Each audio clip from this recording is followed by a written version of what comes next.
세상을 바꾸는 힘.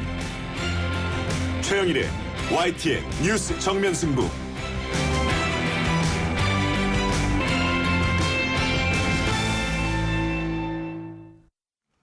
뉴스 정면 승부 3부 시작합니다. 공무원 연금 개혁이 벌써 9개월째 진행이 되고 있는데요. 타협 시한이 이틀 앞으로 다가온 만큼 막판 타결 가능성도 있지만 타협 자체가 무산될 우려도 적지 않습니다. 박근혜 정부의 제1과제인 공무원 연금 개혁 어디로 가고 있는지 잠시 후 윤석명 한국보건사회연구원 연구위원과 자세히 짚어봅니다. 한 주간 정치의 흐름을 꿰뚫어보는 수요 스페셜 새 남자의 정치수다. 오늘은 4.29 재보선 선거의 전망과 향후 전국의 흐름을 한번 진단해 보겠습니다. 최창렬 용인대 교수, 이진곤 경희대 객원 교수와 함께하겠습니다. 계속해서 여러분 의견은 문자 샵 0945번으로 보내주시면 되고요. 짧은 문자 50원, 긴 문자 100원에 정보 이용료가 있습니다. 자, 지난 9월부터 시작된 이 공무원 연금 개혁. 하지만 아직도 갈 길이 많이 남아있는 것 같습니다. 정치권에서는 거의 합의가 됐다는 입장이 반복되고 있는데요. 지금 알려지고 있는 수준의 개혁안으로는 개혁이라고 할 수 없다. 이런 또 지적도 나오고 있습니다. 연금 전문가시죠. 윤석명 한국보건사회연구원 연구위원과 자세한 이야기 나눠보겠습니다. 윤 의원님 나와 계세요? 예, 안녕하세요. 네, 안녕하세요. 이 공무원 연금 개혁이 시작된 지가 벌써 9달째 접어들고 있는데요. 처음부터 쉽지 않았던 것은 어떻게 예상이 좀 됐다고 봐야겠습니까? 예, 개혁 논의 시작할 때부터 그런 가능성은 충분히 저희가 예견이 가능했는데요. 네. 이미 저희가 세 차례 공무원 연금 개혁을 하면서도 굉장히 이제 많은 어려움이 있었고 개혁을 하고 난 뒤에도 또 개혁의 어떤 강도에 대해서 논란이 많았지 않습니까? 네. 근데 이번에도 공무원연금 개혁의 어떤 필요성 또 시급성에 대해서 개혁을 추진하는 정부 여당하고 또 이에 대해서 또도 약간의 반대 의견을 표시하고 있는 야당 또 공무원 이해 관계자의 시각 차이가 워낙 크다 보니까 네. 개혁안 도출 또 합의안 도출이 이렇게 쉽게는 보이지 않습니다. 네, 이게 국민들이 보기에는 참 지리멸렬한 이 싸움이다 이렇게 보여질 텐데요. 정치권에서 흘러나오는 말들은 구분응선을 넘은 것 같다. 99% 합의에 이르렀다. 이런 입장들이 반복되고 있는데 이걸 바꿔서 생각해보면 결단 없이 이 문제를 질질 끌고 가는 거 아닌가 이런 지적이 나오는데 어떻게 보고 계십니까?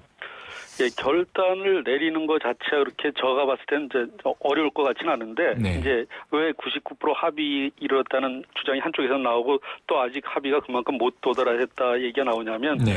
합의 강도를 어떻게 놓을 거냐에 이제 그 포인트가 있는 것 같습니다. 네. 그러니까 일단은 지금 국회 차원에서 또 실무기구에서 논의를 하고 있는데 그쪽에서는 어느 정도 이제 의견 접근 이루어진 것 같습니다. 네. 최소한 보험료 부담 수준을 어느 정도 하고 급여율, 지급률을 어느 정도 할 건가에 대해서 어떤 폭 레인지에 대해서는 합의를 한 것 같은데요. 네. 그런데 이제 그걸 지켜보고 있는 정부 입장에서는 지금 논의되는 합의 수준이 너무 약하다. 그 정도 하려면 왜 지금 우리가 이렇게 많은 네.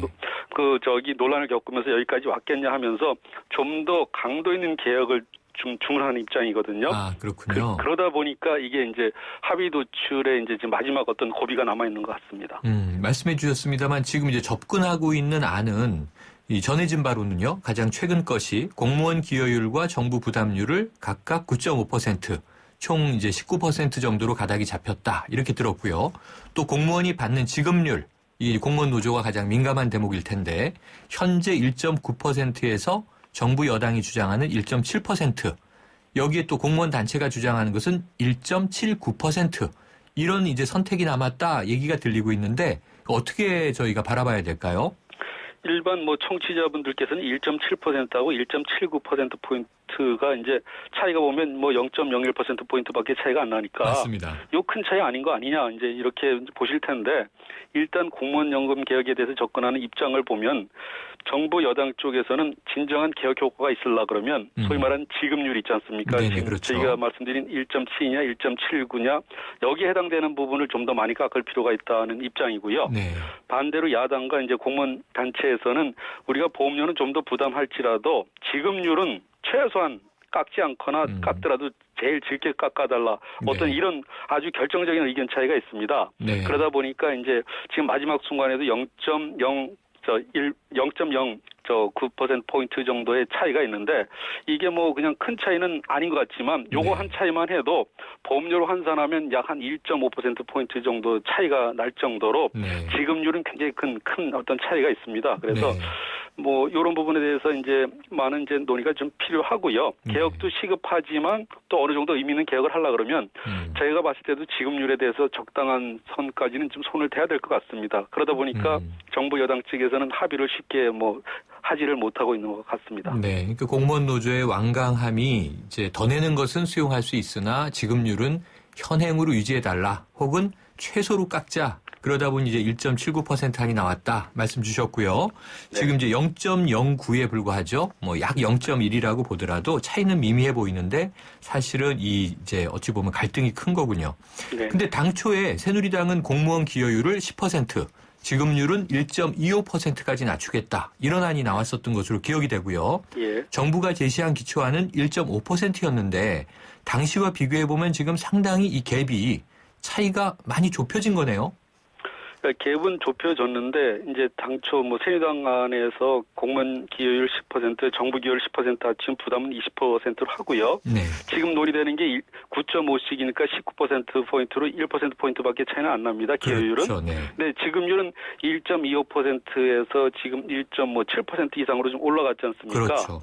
근데 거기서 하는 차이는 있습니다. 당초 새누리당에서 제시했던 거는 1.25까지 낮추는 대신 지금 민간 부분에 비해서 39%에 불과한 퇴직금을 100%로 올려주겠다는 어떤 부대 조항이 있었거든요. 네. 근데 이제 지금 논의되는 거는 그 퇴직금은 지금처럼 민간 대비 39%만 유지하겠다는 그 가정하에서 움직이고 있습니다. 예. 이제 그걸 했을 때 정부에서 이제 기초 제시안이라고 1.25%를 1.5%까지 우리가 마지노선으로 이제 이걸 제시하겠다 했지 않습니까? 네, 그랬죠. 네, 거기서도 지금 이제 1.7로 잡아도 0.2%포인트 또 노조안으로 따면 0.29%포인트 올라간 거 아니겠어요? 네. 그러니까 그만큼 정도는 재정 불안정 요인이 좀 커졌다고 볼 수도 있고요. 또 하나는 뭐 퇴직금 부분을 민간 부분에 비해서 적게 받는 부분을 연금으로 환산하는 비율을 어떻게 적용하느냐에 따라서 재정 불안정 요인은 좀 더 커질 수도 있습니다. 네. 그런 부분들을 종합적으로 봤을 때 당초 정부가 마지노선으로 제시했던 1.5%에 비해서도 지금 최소한 0.2%포인트가 올라가다 보니까 이 부분에 대해서 좀 객관적으로 판단했을 때는 재정 안정 강도가 좀 너무 약해진 게 아닌가 이런 식으로 좀 평가를 할 수 있을 것 같습니다. 네, 지금 말씀해 주신 바로 그 대목인데요. 공무원 연금 개혁을 하게 됐던 가장 근본적인 계기가 결국은 재정 절감 부분이 컸던 거지 않습니까? 네. 그런데 지급률은 과연 어느 정도 선까지 내려가야 재정 절감 효과가 나타난다고 보세요? 예, 여태까지 공무원 연금 개혁을 3번 했는데 네. 그때마다 보험료를 조금 올리면서 지급률은 최소한 삭감하는 걸로 했거든요. 네. 이 경우에 단기적인 재정 절감 효과는 있습니다만 지급률을 크게 손대지 않으면 장기적인 재정 절감 효과는 많이 떨어집니다. 네. 그런데 이제 우리나라 사례에 대해서는 경험이 없으니까 논란이 많지 않습니까? 그렇죠. 그래서 외국 사례를 예를 들어보면 네. 우리는 지금 퇴직금 부분이 있기 때문에 지금 얘기하는 지급률에다가 0.2%포인트는 더 붙여야 외국하고 비교가 됩니다. 네. 근데 독일 같은 경우 지금 퇴직금이 없으니까 거기는 퇴직금을 포함한 지급률이 1.79 정도예요. 네. 근데 우리가 만약에 1.7로 한다 그러면 0.2를 더 붙이면 1.9 이상으로 올라가는 거가 되겠죠. 그렇겠네요. 그러니까 전 세계적으로 굉장히 관대하다는 독일에 비해서도 이게 높은 거고요. 그다음에 일본이 지금 현재는 지급률이 1.57%입니다. 네. 그런데 가장 낙관적인 시나리오에서는 이게 1.28로 떨어지고요. 네. 우리처럼 비관적인 시나리오에서는 1.05로 떨어집니다. 예. 이런 거 봤을 때 뭐 1.5를 끌고 간다 그래도 우리 공무원연금 재정 앞날이 그렇게 낙관적으로 보기만도 어렵거든요. 그렇군요. 이제 그런 관점에서 봤을 때 제가 봤을 때는 최소한 1.6 정도까지 내려와야 장기적인 관점에서 어떤 재정 건전성 부분을 일정 부분 확보했다고 판단할 수 있을 것 그렇군요. 같습니다. 지금 이게 숫자로만 얘기하니까 청취자분들 많이 좀 어려우실 수 있겠는데요. 어쨌든 지금 마지막 지급률을 가지고 이제 이 최종적인 합의가 될 것이냐 결렬이냐 이제 안타깝게 바라보고 있는데요. 그 야당에서 당사자들 합의가 어렵다면 국회에서 지급률 기여율을 결정할 수도 있다 이렇게 이야기하던데 짧게 이거 가능하겠습니까? 예, 합의 도출이 뭐 불가능한 건 같아요. 네. 그런데 이제 저희 같은 경우 이제 지금 이 지급률에 대해서 청취자분들은 굉장히 헷갈리실 텐데 구체적으로 말씀을 드린 게 네. 그 뭐 합의를 굉장히 강조하다가 보면 또 저희가 강도가 좀 약할 수도 있지 않습니까? 네. 그러니까 빠른 합의 도출도 중요하지만 우리가 굉장히 많은 논란 끝에 개혁을 하는 거기 때문에 그렇죠. 좀 더 지급률을 고통스럽더라도 좀 어느 정도 국민들이 이해할 수 있는 수준까지 좀 낮추는 쪽으로 개혁을 하면서 합의 도출하는 게 좀 네. 필요해 보입니다. 알겠습니다. 오늘 말씀 감사합니다. 네, 감사합니다. 지금까지 윤성명 한국보건사회연구원 연구위원이었습니다.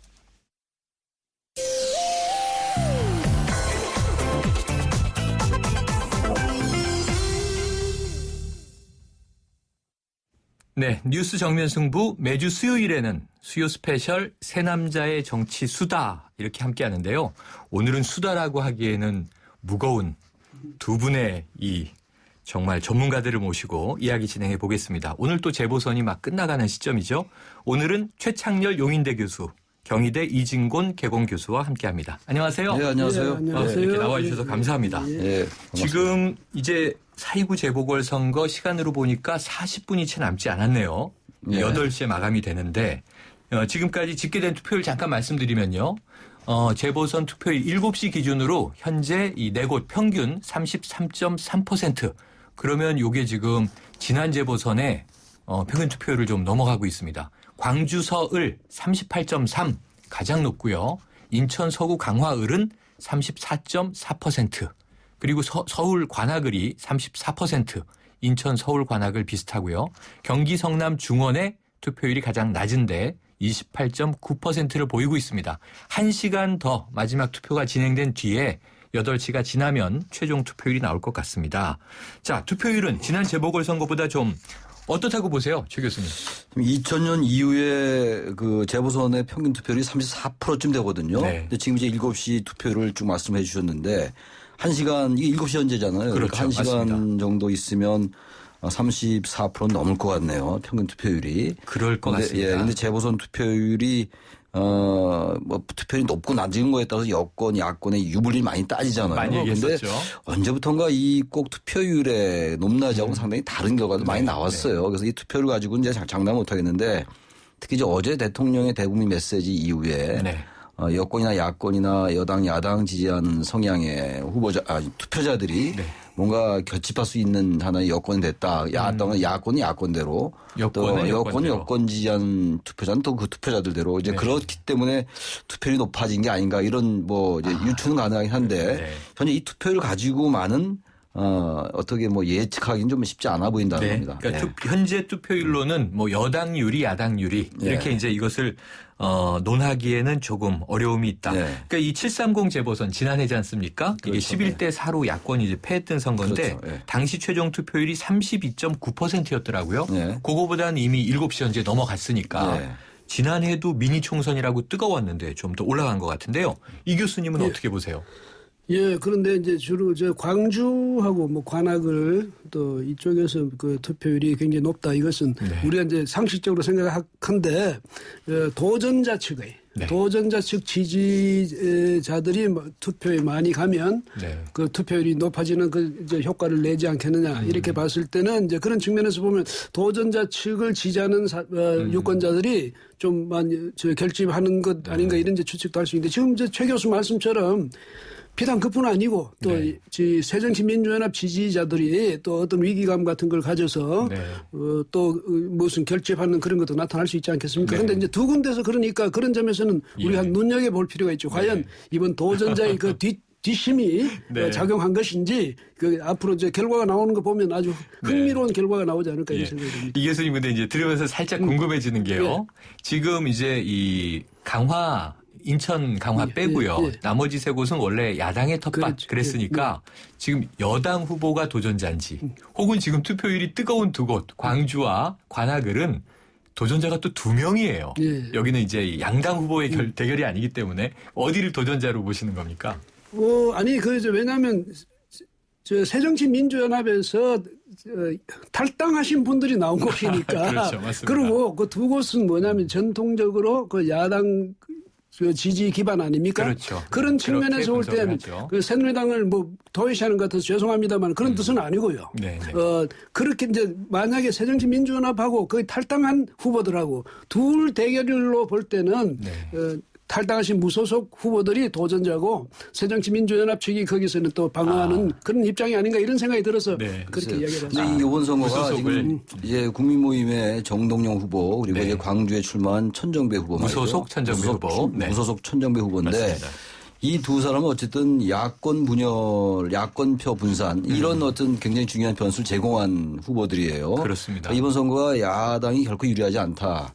여야 뭐 전혀 팽팽하지만 이런 전망이 나온 이유가 여러 가지 뭐 정책 변수도 있을 거예요. 네.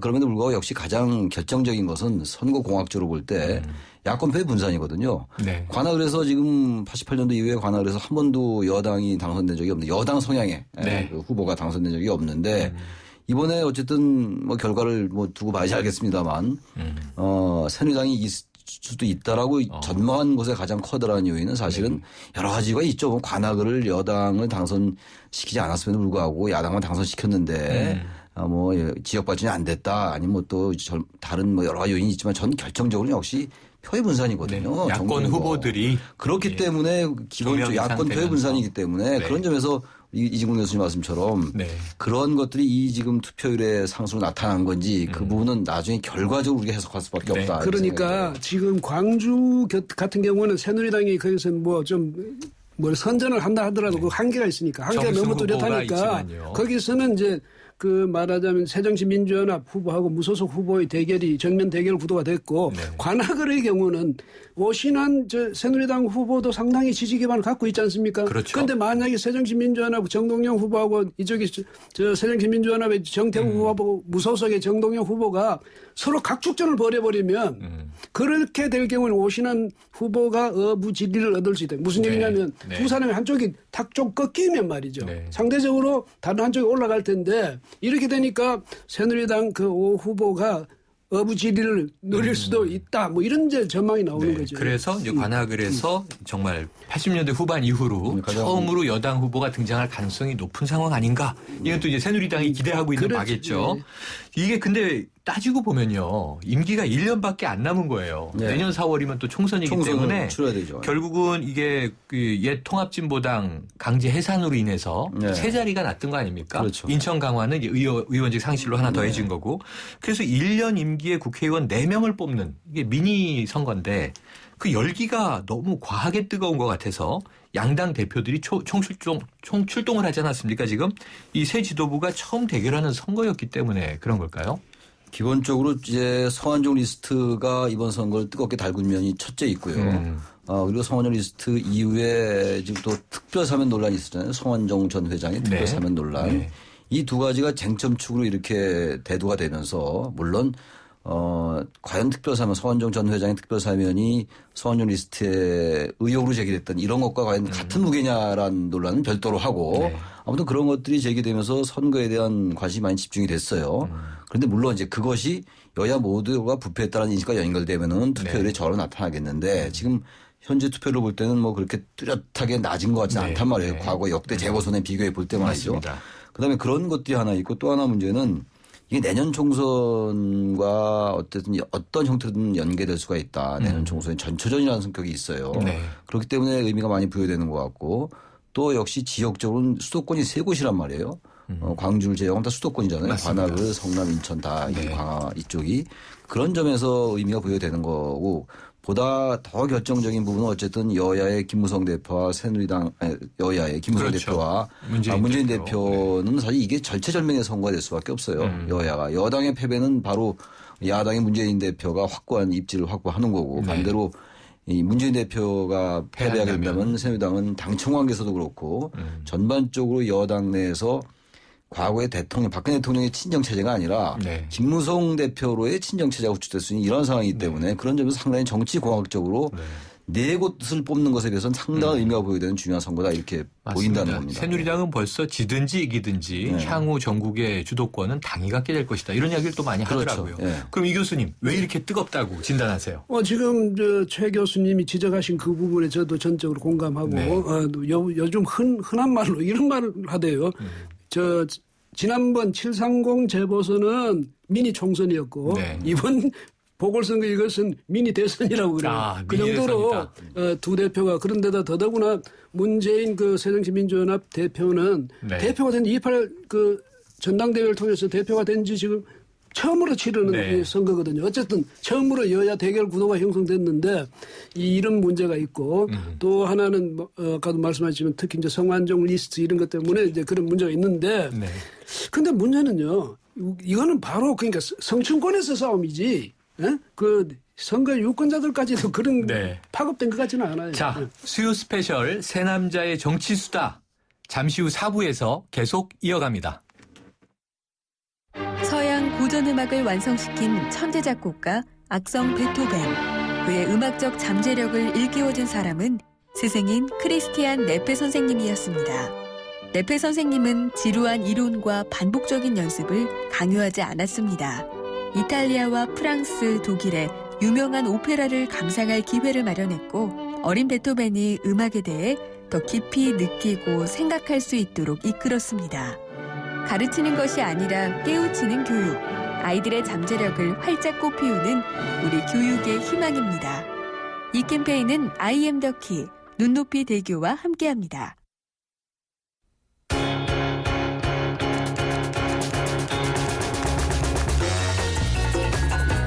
듣는 사람이 행복한 라디오 최영일의 YTN 뉴스 정면 승부. 뉴스 정면 승부 4부 이어갑니다. 계속해서 수요 스페셜 새 남자의 정치 수다. 최창렬 용인대 교수, 이진곤 경희대 객원 교수와 이어갑니다. 여러분 의견은요. 문자 샵 0945로 보내주시면 저희가 최대한 받아서 함께 참여를 이어가겠고요. 짧은 문자 50원, 긴 문자 100원의 정보 이용료가 있습니다. 바리스타 공유의 초간단 카누 레시피 공유. 카누 싱글샷을 만든 후 따뜻한 우유를 부어주면 부드러운 카누 라떼 완성. 카누라면 어떻게 즐겨도 맛있으니까. 세상에서 가장 작은 카페 카누. 카누 홈페이지에서 더 많은 레시피와 만나세요. 바람이 불어오는 곳. 전기료가 걱정이라면 에어컨을 끄세요. 2개 중에 하나만. 바람에 내 몸 맡기고 하나의 바디, 2개의 에어컨. LG 휘센 듀얼 에어컨. 네, 다시 돌아왔습니다. 아까 이중호 교수님 아주 중요한 얘기를 딱 던지신 데서 저희가 잠깐 쉬어갔는데요. 730 재보선 지난해에 미니 총선이었다면 네. 이번 재보선은 미니 대선이다 이런 말씀을 주셨어요. 예, 거기다가 네.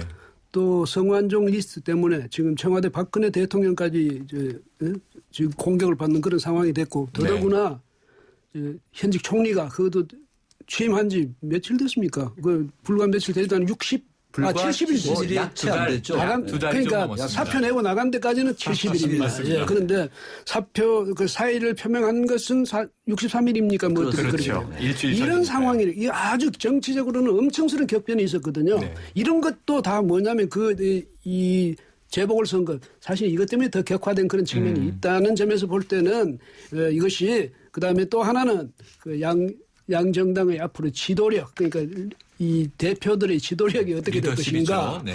이제 이 문제에 있어서 더더구나 제가 생각할 때는 가장 절박한 사람은 문재인 대표인 것 같고 김무성 대표는 것도 좀 여유가 있는 것 같고 네. 예, 왜냐하면 김무성 대표는 일단 지난해 좀 이겨놓은 게 있지 않습니까? 네, 730에서 11대 4를 예, 이겨놓은 게 이번에는 성완종 리스트라는 그 거의 핵폭탄급의 그런 문제가 불거졌으니까 그렇죠. 지더라도 핑계거리는 있는 셈이고 근데 문재인 대표로서는 어디 더 이상 물러설 데가 없는 그런 이제 상황이니까 문재인 대표로서는 정말 절체절명의 그런 선거다. 네. 이렇게 보여요. 이 성완종 게이트와 함께 아까 잠깐 짚어주시긴 했는데요. 바로 어제 박근혜 대통령이 와병중에 발표한 대국민 메시지, 물론 홍보수석이 대신 읽긴 했습니다만 이게 지금 여야가 선거 개입이다 아니다. 지금 아주 시끄럽습니다. 왜냐하면 선거 하루 전이니까요. 그러니까 문재인 대표는 여당의 선거를 지원한 것이다. 이렇게까지 이야기를 했고요. 청와대는 국민들이 궁금해하니까 현안에 대한 입장을 밝힌 것이다. 이렇게 나오고 있는데 최 교수님 어떻게 보세요? 이걸 뭐 선거 개입이다라고 이렇게 특정 짓거나 단정 짓기는 좀 어려울 것 같아요. 네. 그렇다고 이 부분을 과거 노무현 대통령 때처럼 뭐 탄핵을 할 수 있는 것도 아닌 것이고 선거법 위반으로 뭐 선관위 고발하기도 어려운 문제인데 그러나 분명한 것은 정치적으로 해석할 부분은 분명히 있는 것 같아요. 왜냐하면 특별사면 논란이라는 것이 성완종 리스트 이후에 그 성완종 전 회장이 노무현 정부 때 특사를 받았다. 이 특사의 적절성과 부적절성 여부 게다가 이것이 어쨌든 로비를 받았느냐 안 받느냐의 그런 전제가 좀 깔려 있는 거란 말이죠. 그래서 이게 논란이 되는 거 아니겠어요. 그렇죠. 그러다 보니까 이 특사가 처음에 성완종 리스트에 대한 여러 가지 얘기가 쭉 계속 정치권의 어떤 그 이슈가 되다가 특별사면 논란이 되면서 이게 선거에 이번 오늘 재보궐선거에 어떤 영향을 주느냐의 문제였는데 이걸 대통령이 직접 언급했단 말이죠. 네. 바로 선거 하루 전날이라는 시기적 요인은 일단 대단히 중요한 겁니다. 그거는. 대통령께서 선거를 의식했건 의식하지 않았건 말이죠. 그렇기 때문에 야당이 얘기하는 것처럼 선거 개입이라기보다는 어쨌든 선거에 상당히 영향을 끼치려는 최소한은 미필 조건이 있었다. 그것이 뭐 완전히 명시적으로 선거에 영향을 끼치려고 했는지 그것까지 예단할 수 없으나 최소한도 미필 조건은 가능하지 않냐 이런 측면에서 볼 때 일단 대통령 특별사면 논란 어제 그리고 대국민 메시지의 전체적인 맥락에서 맨 처음에 이제 그 이완구 총리 사퇴에 대한 유감 표명이 있었고 두 번째 이제 총체적으로 부정부패나 이런 것들을 척결하자. 정치권을 그렇죠. 바꿔 나가자. 뭐 당위적인 얘기예요. 개혁에 대한 그거 탓할 전혀 아니에요. 네. 세 번째 특별사면 얘기였는데 사실 저는 전체적으로 볼 때 특별사면에 상당한 무게가 주어졌다.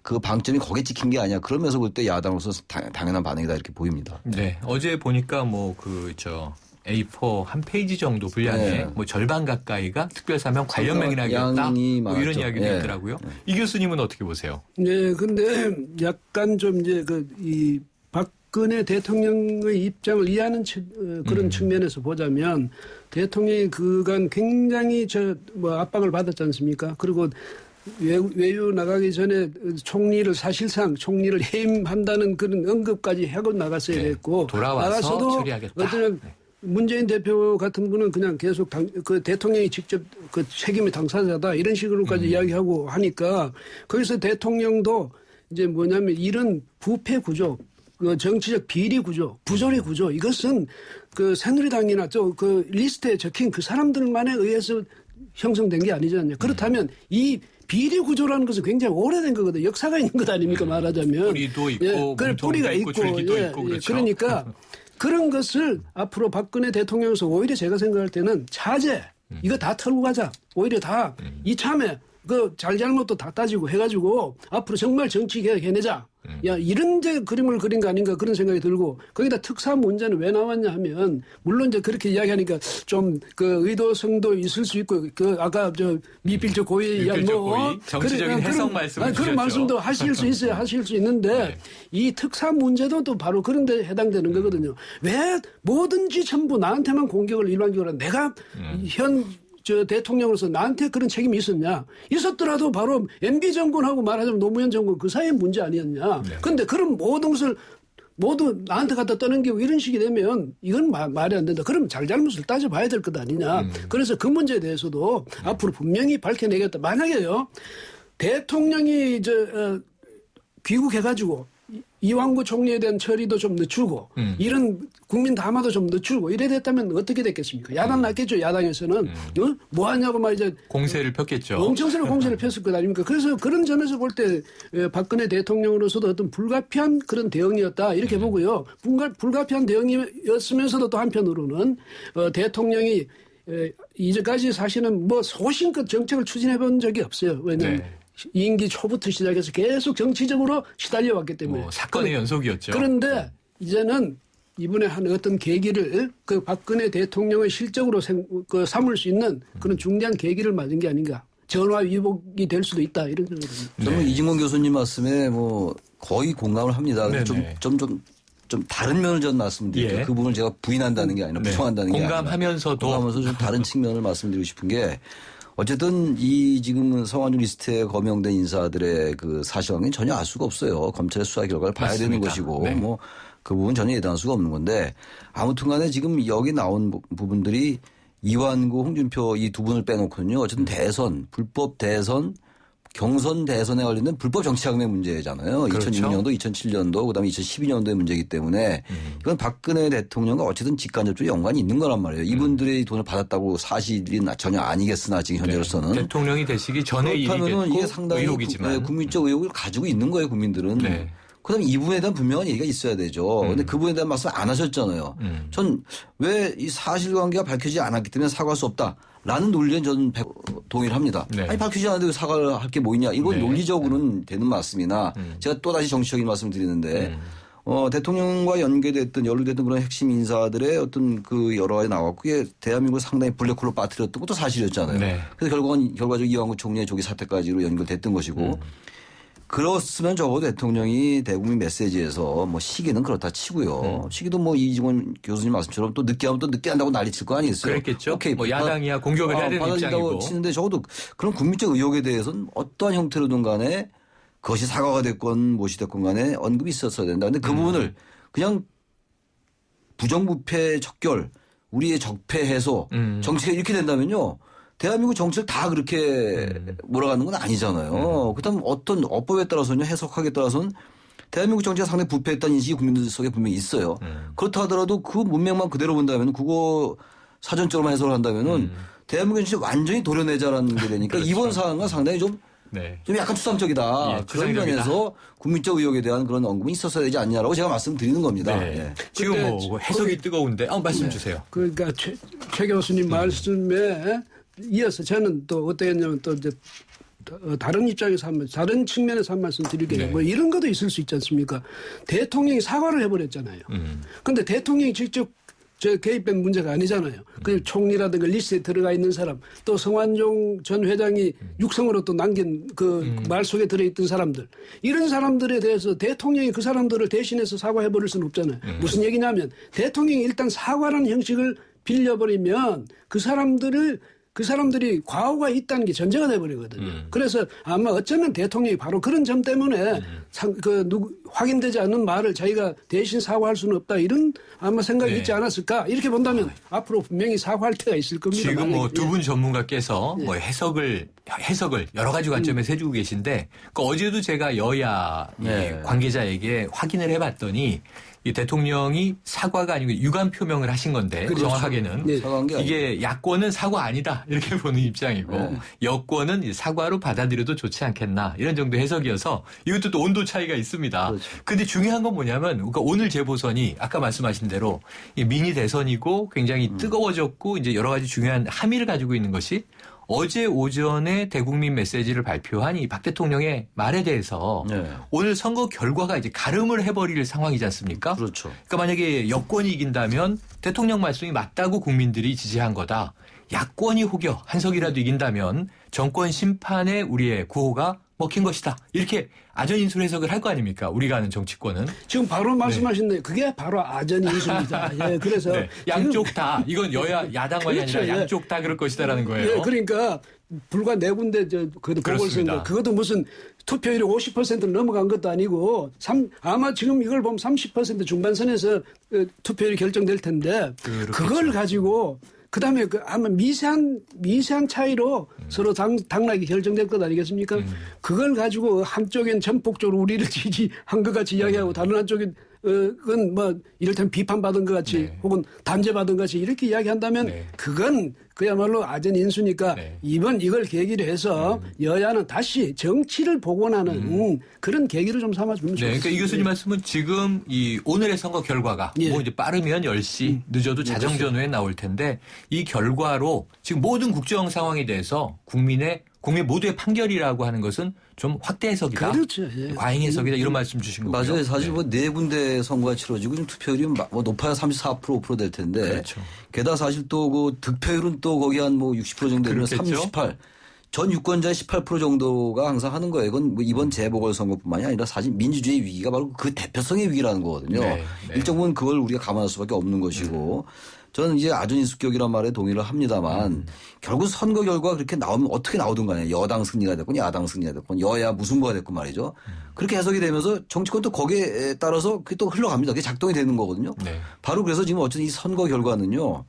이 선유 리스트가 어떻게 해석되느냐의 문제 그리고 향후 여야가 어떤 주도권을 잡느냐의 문제이기 때문에 상당수 많은 국민들이 우리랑 관계가 없어, 민생과 관계가 없어라고 할지 모르지만 네. 이 선거 결과는 제가 아까 총선과도 연계된다는 말씀드렸습니다만 어쨌든 성원율 리스트가 앞으로 어떻게 수사될 거냐의 문제, 예. 또 특별사면론이 어떻게 전개될 것이냐의 문제에 직결돼 있다. 그래서 여당은 사실 이기면은 이건 성원율 리스트는 국민들이 그건 인정하지 않는 거다. 특별사면 논란 대통령이 말씀하시고 특별사면을 박혔는데 이쪽으로 갈 거고 말이죠. 그렇죠. 야당 이기면 정반대가 그렇죠. 되는 건데 전 역시 이번 선거에서 굉장히 중요한 관심 중에 하나가 그런 것들을 포함해서 야권이 어떻게 재편되냐 재편되지 않느냐. 왜냐하면 그게 정동영 후보와 관악을의 정동영 후보 그리고 네. 광주의 무소속의 천점 후보가 나왔기 때문에 만약 이분들이 이 후보들이 승리한다면은 야권은 그야말로 저는 상당한 어떤 폭풍에 휩싸일 것 같아요. 소용돌이에 휩싸일 수 있다. 그렇죠. 그게 굉장히 관심 중에 하나인 것 같습니다. 예. 그 지금 4가지 경우의 수가 있는 게 그 무소속 2분이 다 되는 경우, 다 안 되는 경우, 안 되는 경우. 둘 중에 한 분만 되는 경우가 있는데 그 정동영 전 장관, 정동영 후보의 경우에는 안 되더라도 2위로 안 되느냐 3위로 안 되느냐 그렇죠. 그것도 굉장히 중요할 것 같아요. 또 야권을 개혁해야 이제 정권이 바뀐다 이렇게 주장을 하고 있고요. 또 이 천정배 후보 같은 경우에는 이제 호남 정치의 복원 이걸 얘기하고 있어서 또 결이 좀 다른데 그렇습니다.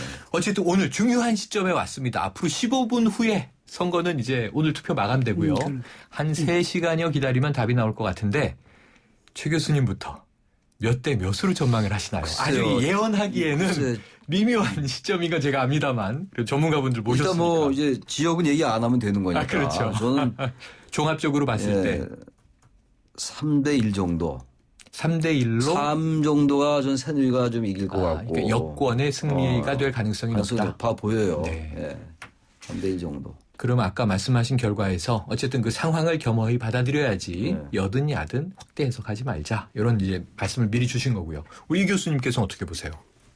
숫자까지 똑같습니다. 최 교수님 그 분석에 전적으로 공감하는데 다만 이제 앞으로 여야가 아까 그 말 뒤끝인데 뭐냐면 미세한 차이로 이기든 어쨌든 이기고 나면 그 정치인은 기세라는 게 분위기라는 게 굉장히 이 대세를 좌우하거든요. 맞습니다. 그래서 바로 그 점에서 뭐 한 표 차로 이기든 어쨌든 이긴 측에서는 기세가 확 올라가는 거고 진 측에서는 기세가 떨어지는데 특히 문재인 대표로서는 아주 자칫하다가는 심각한 그 리더십의 위기에 봉착할 수도 있다. 그래서 제가 아까 말씀드렸지만 지금 절체절명의 위기 의식을 갖고 있을 것이다. 네. 이 교수님 혹시 뭐 야당이 3석, 여당 1석 이건 아니시죠?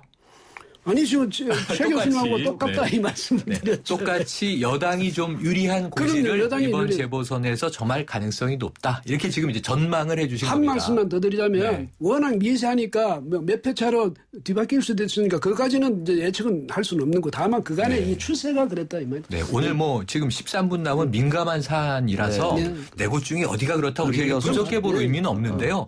문제는 근데 그 1이 무소속 1이냐 새정치민주연합 1이냐 이것도 지금 굉장히 또 이제 오락가락하는 상황이죠. 그렇죠. 네. 그것까지 물어보지 마시고요. 3대1 정도 했으면 좋겠고. 근데 예를 들면 이거 하나는 굉장히 민감한 사안인데 대부분의 전문가들이 어쨌든 여권의 승리를 점치는 분들이 많으셔서 그렇다면은 참 이 김무성 대표 체제에서 성완종 게이트라는 여권에게는 어마어마한 악재를 야당은 물타기라고 주장하지 않습니까? 어쨌든 이번 선거에서 참 잘 위기를 극복하는 걸 보여주는 셈이 되는 건데 그 결과로 떨어진다면 문제는 대신 반면에 문재인 대표 체제는 좀 위태로워지는 거 아니냐 이런 전망이 있는데 어떻게 보세요? 만약 3대1로 만약에 판정이 난단 말이죠. 문재인 대표는 상당히 뭐 리더십 위기 정도가 아니라 대표 자리에서 물러나야 될 정도까지 나올 수 있을 것 같고 친노와 비노 간의 갈등 차원이 아니라 그건 당내 갈등의 차원인데 그것보다 넘는 야권의 재편 문제와 바로 직결될 수 있다. 그렇군요. 왜냐하면 그게 천정배, 정동영 이 두 분의 후보가 있기 때문에 그렇다는 거거든요. 그래서 저는 뭐 이건 김무성 대표의 승리 차원보다도 이 문재인 대표에게는 뭐 절체절명이다. 이 교수님 간단하게 정리해 주세요. 그런데 새누리당이 물타기 했다고 그러지 않습니까? 물타기도 만약에 선거 전략이라면 전략적으로 새누리당 승리가 아니 이제 만약 새누리당이 이긴다 칠 때는 그 물타기가 전략적 승리다 이 말이에요. 네.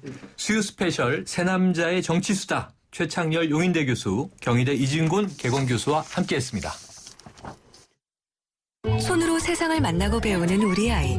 하지만 세균에 노출돼 있죠. 손 먼저 씻어야지. 일반 비누보다 세균을 더 효과적으로 제거할 수 있어 새로 나온 데톨 포밍 핸드워시를 사용해요. 데톨의 풍부한 거품으로 유해 세균을 99.9% 제거해 아이의 건강을 지켜줍니다. 데톨이 지켜줍니다. 킨텍스와 호수공원 사이 백화점과 할리월드 사이. 일산 사람들은 다 아는 그 사이에 아파트와 오피스텔이 세워진다면? 기대하세요. 새로운 중심이 될 그 사이. 일산의 신중심. 킨텍스 꿈의 그린. 5월 분양기 시 전화 1544-6500 하나건설. MBC 건축 박람회. 동아전람이 주관하는 MBC 건축 박람회가 4월 29일부터 5월 2일까지 킨텍스에서 개최됩니다. 건축자재, 인테리어, 가구, 조명, 조경, 사인, 전원주택이 전시되는 MBC 건축 박람회에 많은 관람 바랍니다. 동아전람. 네, 청취자 문자 몇 개 소개해드릴게요. 9686님, 현직 대통령의 최측근 비리가 폭로된 상황에서 대통령의 담화는 분명 선거 개입이라고 생각합니다. 이제 다 개인적인 생각입니다. 자, 7879님, 아이들 이야기 들으니 가슴이 아프네요. 아까 아동학대에 대한 말씀이시죠? 저는 부모도 자격증이 있어야 한다고 생각해요. 낳기만 한다고 자격이 생기는 건 아니죠. 이런 말씀 주셨고요. 4547님, 일본은 적극적으로 자기들을 홍보하는데 우리도 자꾸 실상을 알려야 합니다. 네, 이렇게 좋은 의견들 많이 주셨습니다. 뉴스 정면승부, 오늘 준비한 내용은 여기까지입니다. 오늘의 정면송은요, 아바의 The Winner Takes It All, Winner Takes It All. 이게 승자가 모든 걸 갖게 된다, 이런 제목이죠. 오늘 이따가 당선될 분들, 국민들에게 모든 것을 돌려줘야 한다, 이 마음 잊지 않았으면 하는 바람을 가져봅니다. 지금까지 프로듀서 신동진, 작가 박정래, 조은별, 기술감독 안홍진, 김지훈, 진행의 최영일이었습니다. 여러분, 비 내리는 수요일 밤 좋은 저녁 되세요.